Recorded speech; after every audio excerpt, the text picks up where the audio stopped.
Ramon, kasama ang asawang si Sofia at mga anak na sina Carla at Marco, ay nagpasyang maglipat sa isang malaking lumang bahay sa labas ng bayan. Sa unang tingin, tila isang perpektong tahanan ito para sa kanilang pamilya. Ngunit mula noong kanilang unang araw sa bahay, may mga kakaibang pangyayari na nagdulot ng takot sa kanilang buhay. Sa unang mga linggo, ilang beses na nangyari na ang mga ilaw sa bahay ay nag-aalab na kusa kahit wala itong kuryente. Minsan, napapansin ni Ramon ang mga larawan sa pader na para bang nagbabago ang mga ekspresyon ng mga mukha. Sa kalagitnaan ng gabi, maririnig nila ang mga tibok ng puso mula sa kusina, kasabay ng malamig na simoy ng hangin.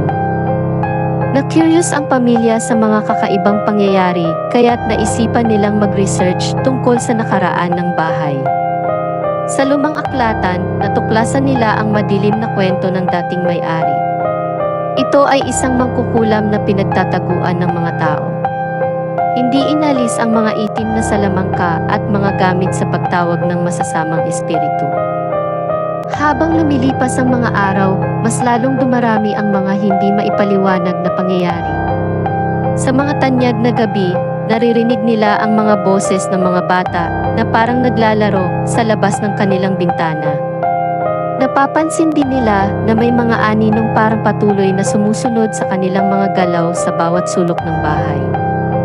Isang araw, isang matandang babae na may makapal na damit at anino sa mukha ang biglang sumilong sa harap ng bahay.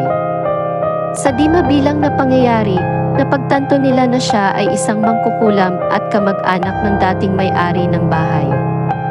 Ipinakilala niya ang sarili bilang si Aling Belen at sinabi niyang may mahirap ng kumilos sa loob ng kanilang bahay. Nang malaman ng pamilya ang mga impormasyon tungkol sa bahay, napagpasyahan nilang humingi ng tulong kay Aling Belen. Tinulungan sila ng matandang mangkukulam na gawin ang isang ritual upang mapanatili ang kapayapaan sa bahay. Ngunit sa mga sumunod na araw, naging mas lalong malupit ang mga pangyayari. Pagkatapos ng mga unang araw, tila bumalik ang mga kakaibang pangyayari ng mas matindi. Nawawalan sila ng kuryente kahit walang ulan, at ang mga ilaw ay unti-unting namamatay kahit sila'y wala sa bahay. Bumabalik din ang mga aninong humahabol sa kanilang mga galaw at nadidinig na nila ito sa loob ng kanilang mga kwarto. Muling bumalik si Aling Belen at binigyan sila ng masamang balita. Sabi niya, hindi na niya kayang harapin ang masasamang puwersa sa bahay. Sinabi niyang ang mga tagapagmasid ng gabi, mga nilalang na nasa ilalim ng kapangyarihan ni Aling Belen, ay hindi na mapipigilan at magiging bahagi na ng buhay ng pamilya. Habang lumilipas ang mga gabi, lalong lumalala ang mga pangyayari. Nakakarinig sila ng malalakas na mga hakbang sa labas ng kanilang kwarto, na wala naman palang naroroon. Napapansin din nila ang mga aninong patuloy na sumusunod sa kanilang mga galaw, kahit saan man sila magpunta. Sa bawat pag-ibig ng kanilang mga puso, lalong dumarama ang takot. Sa gitna ng kawalan ng kapayapaan, naisip ng pamilya na kailangang umalis na lang sa bahay. Sa huling gabi sa bahay, naramdaman nila ang matinding takot at pangamba. Nakakulong sila sa loob ng kanilang kwarto, habang maririnig nila ang mga boses na tila humihiyaw mula sa malalim na kagubatan.